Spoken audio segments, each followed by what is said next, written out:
Hello বন্ধুরা, test of বেঙ্গলে আপনাদের স্বাগত। আজকে আমি বানাবো ডিমের ভুজিয়া। ডিমের ভুজিয়া বানানোর জন্য পেঁয়াজ, কাঁচা লঙ্কা, টমেটো, পেঁয়াজগুলা কুচানো হয়ে গেছে, থালায় ঢেলে নিয়েছি। অল্প করে লঙ্কা গুঁড়ো, হলুদ গুঁড়ো, জিরে দিয়ে দেব।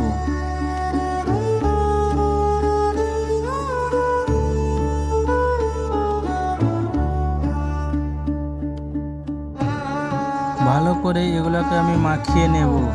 তোমরা চাইলে ডিমের সাথে দিয়ে ভালো মাখাতে পারো। আমাদের মাখানো হয়ে গেছে। পেঁয়াজ কুচিগুলো ডিমের সাথে দিয়ে দেব। ডিমের সাথে দিয়ে দেবো, দিয়ে ভালো করে ফেটে নেব।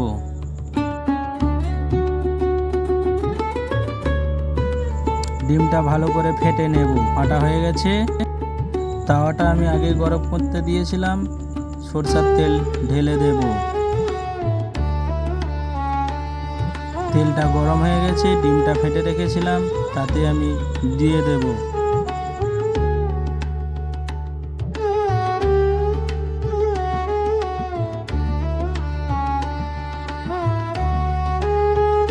ডিমটা আমাদের এক পিঠ ভাজা হয়ে গেছে। খুন্তি করে ঝুরি ঝুরি করে নেব।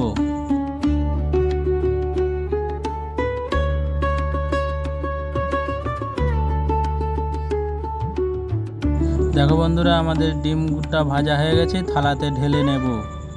ভিডিওটা ভালো লেগে থাকলে লাইক, শেয়ার, কমেন্ট করে দিও।